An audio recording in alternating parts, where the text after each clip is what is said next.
Hello बच्चों, आज हम हिंदी व्याकरण का पाठ 8 कारक के विषय में अध्ययन करेंगे। सबसे पहले हम कारक की परिभाषा पढ़ेंगे। संज्ञा या सर्वनाम के जिस रूप से उसका संबंध वाक्य के अन्य शब्दों के साथ जाना जाए उसे हम कारक कहते हैं। यानी वाक्य में संज्ञा सर्वनाम पद जब आएंगे तो उसका संबंध वाक्य की क्रिया के साथ यदि जुड़ता हुआ दिखाई देगा तो वहाँ पर कारक होता है। कारक की स्पष्टता के लिए संज्ञा या सर्वनाम शब्द के साथ जो चिन्ह लगाए जाते हैं उन्हें विभक्ति या परसर्ग कहते हैं। हम कारक के भेद के बारे में पढ़ेंगे तो उसमें अलग अलग कारक चिन्ह निर्धारित किए गए हैं अलग अलग कारक के लिए। तो हम कुछ वाक्य पढ़ रहे हैं, उसमें चिन्हों के माध्यम से हम कारक के भेद को समझेंगे। श्री कृष्ण ने कंस को मार दिया। यानी कंस, श्री कृष्ण जो है वो करता है, यानी काम को किसने किया? श्री कृष्ण ने किया।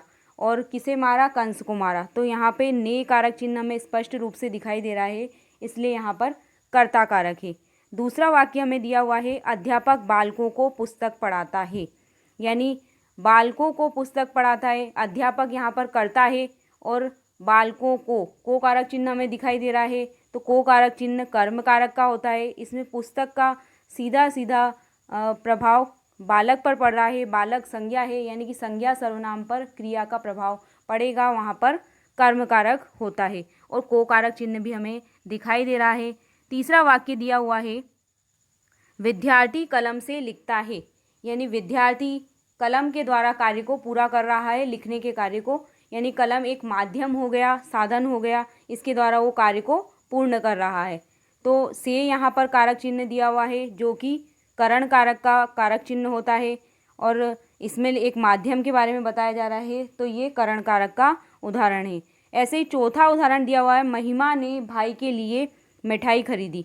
संप्रदान कारक का कारक चिन्ह होता है के लिए या को। अब इसमें हम जब वाक्य को पढ़ेंगे तो हमें के लिए कारक चिन्ह दिखाई दे रहा है। अब कर्ता के द्वारा किसी के लिए कुछ दिया जाए या कुछ किया जाए तो वहाँ पर संप्रदान कारक होता है। यहाँ महिमा करता है, महिमा के द्वारा उसके भाई के लिए मिठाई लाई गई है, तो यहाँ कुछ लाने का कार्य किया गया है, तो यहाँ पर संप्रदान कारक है और इसमें कारक चिन्ह हमें के लिए भी दिखाई दे रहा है। इसी तरह से यहाँ पर पांचवा उदाहरण दिया हुआ है, पहाड़ से पत्थर गिरे। यानी पहाड़ से जो दिया हुआ है यहाँ पर अपादान कारक का कारक चिन्ह है। से शब्द जो कि कारक चिन्ह है, ये अलग होने के अर्थ में प्रयोग किया जाता है। यहाँ पर पहाड़ से जो पत्थर हैं वो अलग होने का कार्य कर रहे हैं, नीचे गिरकर अलग हो रहे हैं, तो ये इस वाक्य में अपादान कारक है। रीमा का भाई विद्यालय जा रहा है। रीमा और उसके भाई का संबंध बताया जा रहा है का कारक चिन्ह से। अब जब हम कारक चिन्ह पढ़ते हैं संबंध कारक का, तो उसका कारक चिन्ह होता है का, के, की, रा, रे, री, ना, ने, नी। अब यहाँ का दिया हुआ है और रीमा का संबंध उसके भाई से बताया जा रहा है, तो यहाँ संबंध कारक होगा। इसी तरह से सातवां उदाहरण दे रखा है, विशाल वाचनालय में समाचार पत्र पढ़ता है। यानी अधिकरण कारक का कारक चिन्ह हमें यहाँ दिखाई दे रहा है में और पर अधिकरण कारक के कारक चिन्ह होते हैं। यानी विशाल जो है वो वाचनालय के अंदर बैठकर समाचार पत्र को पढ़ रहा है, तो अंदर की यहाँ बात की जा रही है, तो यहाँ पर अधिकरण कारक होगा। आठवां उदाहरण दे रखा है, हे ईशान तुम अपने घर जाओ। यानी ईशान को संबोधित करके कहा जा रहा है हे ईशान से। तो हे शब्द और अरे ये दोनों ही संबोधन कारक के कारक चिन्ह होते हैं। ये संबोधन करने के लिए प्रयोग किए जाते हैं या किसी को पुकारने के लिए प्रयोग किया जाता है। इसमें हे और अरे शब्द का प्रयोग होता है। तो यहाँ हमें हे शब्द दिखाई दे रहा है, तो ये संबोधन कारक का उदाहरण है। इस प्रकार हम देख रहे हैं कि उपयुक्त वाक्यों में संज्ञा शब्दों का संबंध क्रिया से बताने के लिए कुछ चिन्हों ने, से, को, के लिए, से, का, में, हे का प्रयोग किया गया है। इन्हें परसर्ग या कारक चिन्ह कहते हैं। इन्हें विभक्ति चिन्ह भी कहा जाता है। कभी कभी कुछ वाक्यों में कुछ शब्दों के साथ परसर्ग का प्रयोग नहीं होता है। जैसे यहाँ उदाहरण दे रखा है, सोहन दूध पीता है। इसमें सोहन और दूध के साथ परसर्ग का प्रयोग नहीं हुआ है, क्योंकि जो सोहन दूध पीता है ये वाक्य है, ये वर्तमान काल का वाक्य है, इसलिए इसमें कारक चिन्ह का लोप हो गया है। हमेशा भूतकाल के वाक्यों में कारक चिन्ह हमें दिखाई देगा, वर्तमान काल और भविष्यत काल के वाक्यों में विभक्ति चिन्हों का लोप हो जाता है। इसलिए यहाँ पर कोई विभक्ति चिन्ह नहीं दिया हुआ है और सोहन जो है वो दूध पीने का कार्य कर रहा है। तो यहाँ पर जब हम इसको पढ़ेंगे तो इसमें कर्ता द्वारा कार्य को दर्शाया गया है, कार्य को करने को दर्शाया गया है, तो यहाँ पर इस वाक्य में कर्ता कारक है। आगे हम कारक के भेद पढ़ेंगे। संज्ञा या सर्वनाम शब्दों का क्रिया के साथ संबंध अनेक रूपों में होता है, यानी अलग अलग रूपों में क्रिया का संबंध संज्ञा सर्वनाम से होता है। इसके आधार पर कारक भी भिन्न भिन्न यानी कि अलग अलग कारक होते हैं और कारक के 8 भेद होते हैं। भेदों के अनुसार कारकों के चिन्ह निश्चित किए गए हैं। इन चिन्हों को विभक्तियां कहते हैं, यानी 8 प्रकार के कारक के भेद होते हैं और उन 8 ही प्रकार के कारक चिन्ह दिए जाते हैं, यानी अलग अलग कारक चिन्ह निश्चित हैं कारक के अलग अलग भेदों के साथ में। यहाँ पर एक सारणी के रूप में कारक के नाम यानी 8 प्रकार के नाम, उनकी विभक्तियाँ और उदाहरण दिए गए हैं। इस सारणी के माध्यम से यहाँ पर उदाहरण कारक चिन्ह दर्शाए गए हैं। सबसे पहले कर्ता कारक आता है और कर्ता कारक का कारक चिन्ह ने होता है। यहाँ उदाहरण दिया है, शीला ने नाश्ता किया, यानी नाश्ता करने का काम शीला ने किया है। ने कारक चिन्ह यहाँ दिया हुआ है, यानी शीला तो कर्ता हो गई और ने शब्द है इसका कारक चिन्ह हो गया, तो ये उदाहरण कर्ता कारक का है। दूसरा भेद होता है कारक का कर्म कारक, जिसका कारक चिन्ह को होता है। अब यहाँ पे उदाहरण दिया हुआ है, बॉबी ने नोनी को पढ़ाया, यानी पढ़ाने का सीधा प्रभाव नोनी पे पड़ा है। नोनी संज्ञा शब्द है और इस पे पढ़ाने का प्रभाव सीधा पड़ा है, यानी क्रिया का प्रभाव संज्ञा पर पड़ा है और बॉबी शब्द यहाँ पर कर्ता है और को कारक चिन्ह यहाँ दिया हुआ है, तो ये कर्म कारक का उदाहरण है। तीसरा भेद होता है कारक का करण कारक। करण कारक का कारक चिन्ह होता है से और द्वारा। प्रिया ने पेंसिल से चित्र बनाया, यानी पेंसिल क्या हो गई, एक माध्यम हो गया, साधन हो गया जिसके द्वारा उसने चित्र बनाने के कार्य को पूरा किया। से कारक चिन्ह हमें यहाँ दिखाई दे रहा है, तो किसके द्वारा उसने पेंसिल के द्वारा चित्र बनाने का काम किया है, तो ये करण कारक हो गया। चौथा भेद होता है संप्रदान कारक। संप्रदान कारक का कारक चिन्ह होता है के लिए या को। महिमा मोहन के लिए मिठाई लाई, यानी कि कर्ता के द्वारा किसी के लिए कुछ लाया जाए या कुछ किया जाए तो वहाँ संप्रदान कारक होता है और के लिए इसका कारक चिन्ह होता है, यानी महिमा कर्ता है और वो क्या लाई है, मोहन के लिए मिठाई लाई है, तो के लिए शब्द से हमने पहचाना कि यहाँ संप्रदान कारक है, क्योंकि यहाँ पर किसी के कर्ता द्वारा किसी को कुछ देने का भाव यहाँ प्रकट हो रहा है। कारक का 5वां भेद होता है अपादान कारक। इसका कारक चिन्ह होता है से, जो कि अलग होने के अर्थ में प्रयोग किया जाता है। वृक्ष से पका फल तोड़ लो, यानी से इसका कारक चिन्ह दिया हुआ है और से का प्रयोग किस लिए हुआ है, अलग होने के अर्थ में किया गया है, यानी वृक्ष पे पका फल लगा हुआ है, उसको तोड़ लिया जाएगा तो वो अलग हो जाएगा, तो अलग होने के अर्थ में अपादान कारक का यहाँ प्रयोग हुआ है और से शब्द इसका कारक चिन्ह है। छठा भेद होता है कारक का संबंध कारक। संबंध कारक का कारक चिन्ह होता है का, के, की, रा, रे, री, ना, ने, नी। आशु ऋचा का भाई है, यानी ऋचा और आशु का संबंध भाई बहन का बताया गया है यहाँ पर, और का शब्द संबंध बताने के लिए प्रयोग किया गया है, इसलिए यहाँ पर संबंध कारक है। कारक का 7वां भेद होता है अधिकरण कारक। इस कारक का कारक चिन्ह में और पर होता है। विशाल के घर में चहल पहल है। में शब्द का प्रयोग घर के अंदर के बारे में बताने के लिए किया गया है, यानी यहाँ घर के अंदर के माहौल को बताया गया है में शब्द से। में शब्द अधिकरण कारक का कारक चिन्ह होता है। कारक का 8वां भेद होता है संबोधन कारक। संबोधन कारक का कारक चिन्ह होता है हे, अरे। अरे दीपक, तुम अमरनाथ की यात्रा कर आए, यानी दीपक को संबोधित करके पूछा गया है कि तुम अमरनाथ की यात्रा कर कर आ गए, और इसमें कारक चिन्ह भी हमें स्पष्ट रूप से दिखाई दे रहा है संबोधन कारक का, अरे शब्द, तो इस वाक्य में संबोधन कारक है। सबसे पहले हम कारक का पहला भेद कर्ता कारक के विषय में पढ़ते हैं, यानी कर्ता कारक किसे कहते हैं। शब्द के जिस रूप से क्रिया के करने वाले का बोध होता है उसे कर्ता कारक कहते हैं, यानी इसमें काम के करने वाले का पता हमें चलेगा। जैसे यहाँ पे इसका कारक चिन्ह भी दिया हुआ है ने शब्द। ने इसका उदाहरण देखिए, राजीव ने पुस्तक पढ़ी, यानी पुस्तक पढ़ने का काम किसने किया, राजीव ने किया। यहाँ पर कारक चिन्ह भी हमें दिखाई दे रहा है, तो राजीव शब्द कर्ता हो गया, ने इसका कारक चिन्ह हो गया, तो ये कर्ता कारक का उदाहरण है। वाक्य में पढ़ी क्रिया करने वाला कौन है, राजीव है, अतः यहाँ राजीव शब्द कर्ता कारक है। वर्तमान और भविष्यत काल में कर्ता के साथ ने विभक्ति चिन्ह का लोप हो जाता है, यानी जब भविष्यत काल का वाक्य आएगा और वर्तमान काल का वाक्य आएगा तो इसमें कारक चिन्ह का लोप हो जाएगा। जैसे यहाँ उदाहरण भी दिया हुआ है, बालक क्रिकेट खेलेंगे, यानी यहाँ पर क्रिकेट खेलने का काम किसने किया है? बालक ने किया है। तो यहाँ ने शब्द का लोप हो गया है क्योंकि ये भविष्यत काल का वाक्य है। और यहाँ हमें पता चल रहा है बालक ने ये काम किया है खेलने का, तो ये कर्ता कारक का उदाहरण है। मोहन पतंग उड़ाता है, ये वर्तमान काल का वाक्य है। तो ये अभी जो पतंग उड़ाने का काम कर रहा है मोहन, ये वर्तमान काल का वाक्य है और इसमें विभक्ति चिन्ह का लोप हो गया है। तो यहाँ पे भी कर्ता कारक है क्योंकि मोहन के द्वारा काम किया गया है।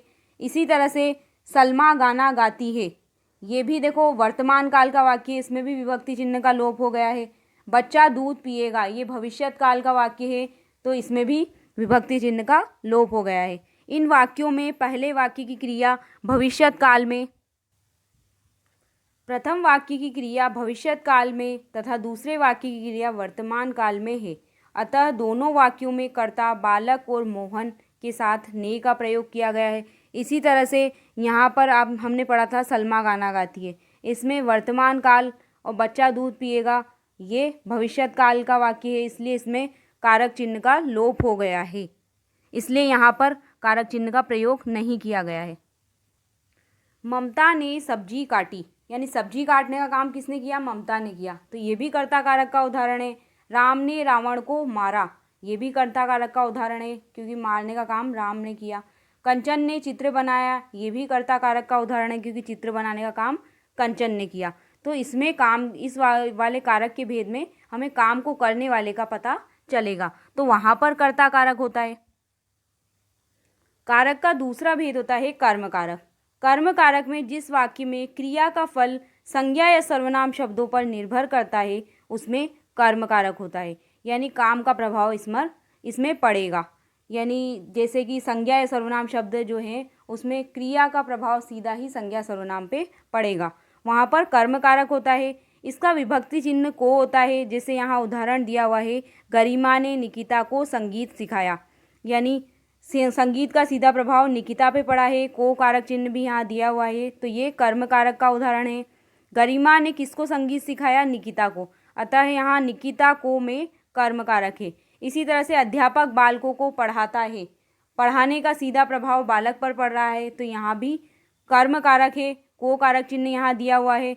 अलमारी को खोल दो, खोलने का सीधा प्रभाव अलमारी पर पड़ रहा है, तो ये इसमें भी कर्म कारक है।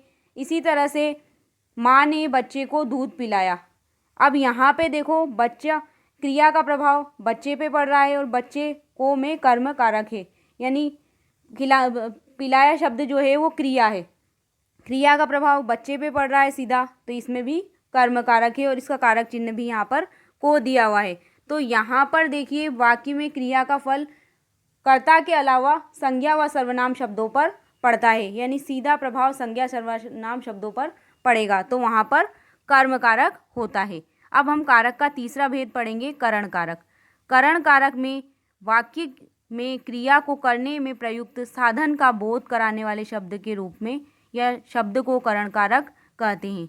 इसका विभक्ति चिन्ह से होता है, यानी जिसके माध्यम से जिस साधन से कार्य को पूरा किया गया है उसके बारे में करण कारक में बताया जाएगा और इसका कारक चिन्ह से होता है। जैसे उदाहरण दिया हुआ है, सिपाही ने चोर को डंडे से पीटा। डंडा एक माध्यम हो गया कि डंडे के द्वारा उसने कार्य को पूरा किया। पीटा क्रिया है, डंडे से संपन्न की गई क्रिया, अतः डंडे से में करण कारक है। इसी तरह से विद्यार्थी कलम से लिखता है, यानी पेन से वो लिखता है, तो एक माध्यम हो गया पेन, तो वहाँ पे भी करण कारक है। इसी प्रकार आप देखिए विद्यार्थी साइकिल से विद्यालय जाते हैं, तो यहाँ भी करण कारक है। माध्यम क्या हो गया? साइकिल, साइकिल के द्वारा वो विद्यालय जा रहे हैं, तो इसमें करण कारक है। पवन कैमरे से फ़ोटो खींच रहा है, फ़ोटो खींचने का काम वो कैमरे से कर रहा है, तो ये भी करण कारक का उदाहरण है। चित्र में ब्रश से रंग भरिए, तो ब्रश के द्वारा रंग भरने की बात की जा रही है, माध्यम क्या हो गया? ब्रश, तो इसमें भी करण कारक है। यह पत्र कर्मचारी के द्वारा भिजवा दो, कर्मचारी एक माध्यम हो गया कि जिसके द्वारा पत्र भिजवाना है, तो यहाँ पे के द्वारा और से शब्द हमें विभक्ति चिन्ह दिखाई दे रहा है और एक माध्यम का पता चल रहा है कि जिसके द्वारा कार्य को पूरा किया जा रहा है, तो वहाँ पे करण कारक होता है। आगे हम कारक का चौथा भेद संप्रदान कारक पढ़ेंगे। संप्रदान कारक में वाक्य में जिसके लिए कुछ किया जाए या जिसको कुछ दिया जाए उसमें संप्रदान कारक होता है, यानी कर्ता के द्वारा जिसके लिए कुछ किया जाएगा या कुछ दिया जाएगा तो वहाँ पे संप्रदान कारक होता है, यानी इसमें देने का भाव मुख्य होता है। तो जैसे यहाँ इसका कारक चिन्ह भी दिया हुआ है के लिए या को। जैसे संजीव अपने भाई के लिए कार लाया, यानी अपने भाई के लिए कार लाने का उसने काम किया है। संजीव क्या है? कर्ता। तो के लिए यहाँ कारक चिन्ह भी दिया हुआ है, कुछ लाने का काम यहाँ दर्शाया गया है, तो यहाँ संप्रदान कारक है। संजीव किसके लिए कार लाया? अपने भाई के लिए लाया, भाई के लिए में संप्रदान कारक है। इसी तरह से अंजलि दादी जी के लिए आइसक्रीम लाई। अब दादी जी के लिए वो कुछ लाने का काम किया है, अंजलि क्या हो गई? कर्ता। तो यहाँ भी संप्रदान कारक है। निकिता ने ईशान के लिए चाय बनाई, यहाँ पे निकिता कर्ता है और के लिए शब्द हमें कारक चिन्ह दिया हुआ है, और कर्ता द्वारा किसी के लिए कुछ किया गया है, के लिए शब्द से संबंध बताया जा रहा है कि के लिए यानी किसी के लिए कुछ किया जा रहा है, तो ये संप्रदान कारक है। इसी तरह से विकास गुरुजी के लिए उपहार लाया। अब विकास करता है और गुरुजी के लिए उपहार लाया है, के यहाँ पर कारक के लिए कारक चिन्ह हमें दिखाई दे रहा है जो कि संप्रदान कारक का है, तो ये भी संप्रदान कारक का उदाहरण है। निक्की ने भूखे को खाना दिया, ये भी संप्रदान कारक का उदाहरण है। निक्की क्या है? कर्ता, और ये भूखे को इसने खाना देने का काम किया है। इसी तरह से शिवानी ईशान के लिए खिलौना लाई। इसी तरह से निक्की ने ईशु के लिए राखी खरीदी, यानी किसी के लिए कर्ता द्वारा किसी के लिए कुछ किया जाएगा, वहाँ पर संप्रदान कारक होता है। अब हम कारक का पांचवा भेद अपादान कारक के विषय में पढ़ेंगे।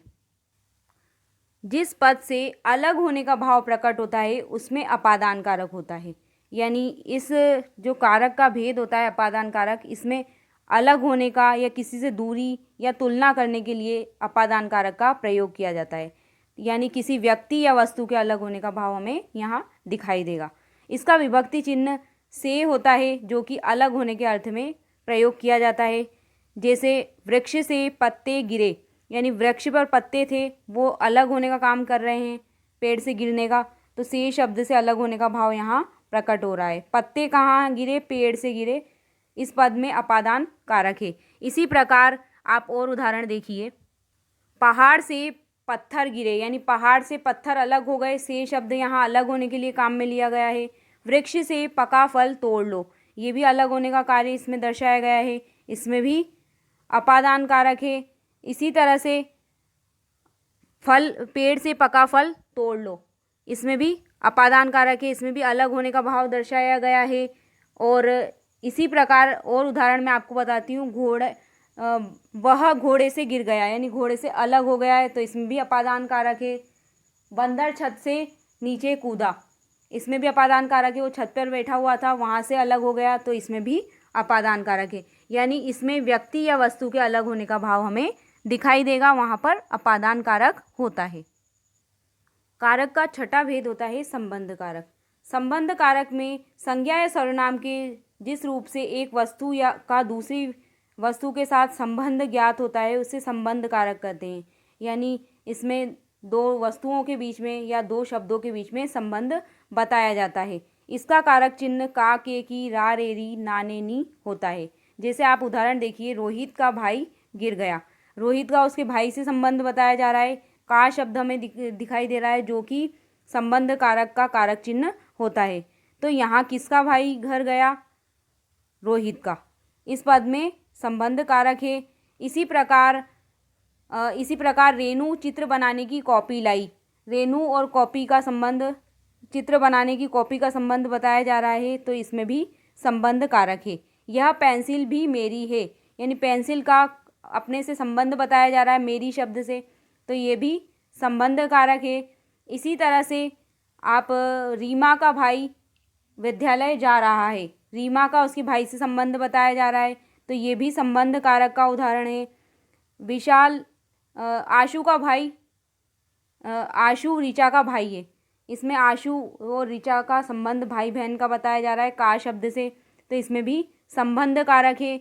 इसी तरह से मैं मदन के घर नहीं जाऊंगी, मदन का उसके घर से संबंध बताया जा रहा है के शब्द से। मेरी बहन परीक्षा में प्रथम आई है, तुम्हारी पुस्तक कौन सी है, इन सभी वाक्यों में संबंध बताया जा रहा है। संज्ञा या सर्वनाम का एक वस्तु से दूसरी वस्तु के साथ संबंध बताया जा रहा है, इसलिए यहाँ पर संबंध कारक है। अब हम कारक का सातवां भेद पढ़ेंगे, अधिकरण कारक। अधिकरण कारक में क्या होगा कि संज्ञा के जिस रूप से उसके आधार प्रकट होगा उसे अधिकरण कारक कहते हैं। यानी जिस पर कोई वस्तु रखी गई हो, यानी किस पर टिकी हुई है और जिसके अंदर कोई वस्तु रखी गई है, उसमें अधिकरण कारक होता है। जैसे इसका कारक चिन्ह भी बताया गया है यहाँ पर, में और पर इसका कारक चिन्ह होता है। कुछ उदाहरण यहाँ मैं आपको बताती हूँ। जैसे कबूतर पेड़ पर बैठा हुआ है। कबूतर किसके ऊपर बैठा हुआ है? पेड़ के ऊपर बैठा हुआ है। पर यहाँ कारक चिन्ह दिया हुआ है अधिकरण कारक का, ऊपर बैठे होने के अर्थ में, तो यहाँ पर अधिकरण कारक है। कबूतर कहाँ बैठा है? पेड़ पर, इस पद में अधिकरण कारक है। इसी प्रकार पेड़ पर घोंसला है, यानी पेड़ के ऊपर घोंसले की बात की जा रही है, तो इसमें भी अधिकरण कारक है। पर शब्द हमें यहाँ विभक्ति चिन्ह के रूप में दिखाई दे रहा है। घोंसले में अंडे हैं, यानी घोंसले के अंदर की बात की जा रही है। में शब्द से में भी कारक चिन्ह अधिकरण कारक का होता है। इसी तरह से विशाल के घर में चहल पहल है, घर के अंदर की बात की जा रही है में शब्द से, तो ये भी अधिकरण कारक का उदाहरण है। इसी तरह से मोहन पुस्तकालय में पुस्तक पढ़ता है, पुस्तकालय के अंदर की बात की जा रही है, तो इसमें भी अधिकरण कारक है। बंदर छत पर बैठा है, छत के ऊपर बैठा हुआ है, तो इसमें भी अधिकरण कारक है। अंजलि घर में है, घर के अंदर की बात की जा रही है कि वो घर के अंदर है, इसमें भी अधिकरण कारक है। इसी तरह से बस्ते में किताबें रखी है, बस्ते के अंदर की बात की जा रही है, में शब्द से यहाँ कारक चिन्ह दिया हुआ है, ये भी अधिकरण कारक का उदाहरण है। टेबल पर कंप्यूटर रखा है, ये भी अधिकरण कारक है क्योंकि टेबल के ऊपर रखा हुआ है, यानी कोई चीज़ किसी के ऊपर रखी हुई हो या किसी के अंदर रखी हुई हो, यानी इसमें आधार का बारे में बताया जाएगा, उसमें अधिकरण कारक होता है। अब हम कारक का 8वां भेद संबोधन कारक पढ़ेंगे। कारक का 8वां भेद होता है संबोधन कारक। संबोधन कारक में जिस शब्द का प्रयोग करके किसी को संबोधित किया जाए या किसी को पुकारा जाए, वहाँ पर संबोधन कारक होता है। इसके विभक्ति चिन्ह हे, भो, अरे होता है। और जैसे यहाँ उदाहरण दिया हुआ है, हे अनुपम जरा इधर आओ, अनुपम को बुलाया जा रहा है हे शब्द से, और यहाँ पर अनुपम के बाद विस्मय सूचक चिन्ह लगाया हुआ है जो कि संबोधन के अर्थ में लगाया जाता है, तो इसमें संबोधन कारक है। इसी प्रकार हे ईशान तुम अपने घर जाओ, अब हे शब्द से भी यहाँ पर संबोधन किया जा रहा है ईशान को। इसी प्रकार से अरे मोहन तुम अमरनाथ की यात्रा कर आए, मोहन को अरे शब्द से संबोधित किया जा रहा है, तो यहाँ पर भी संबोधन कारक है। हे ईश्वर हम पर कृपा कीजिए, इसमें भी संबोधन कारक है, ईश्वर को याद किया जा रहा है, पुकारा जा रहा है, तो संबोधन कारक है। अरे गर्वित क्या तुम्हारी माताजी घर पर है, यानी गर्वित को संबोधित किया जा रहा है कि तुम्हारी, अरे शब्द से तुम्हारी माताजी घर पर है। इसी तरह से संबोधन कारक में बच्चों समय अमूल्य है, बच्चों को संबोधित किया जा रहा है कि समय अमूल्य है। यहाँ पर देखिए अरे, हे, अरे शब्दों से हमें संबोधन किया जा रहा है, अलग अलग वाक्यों में अलग अलग व्यक्तियों को संबोधन बुलाया जा रहा है, पुकारा जा रहा है, तो वहाँ पर संबोधन कारक होता है। इस प्रकार हमने कारक के विषय में पढ़ लिया है। ये कारक का अध्याय हमारा संपूर्ण हुआ। धन्यवाद।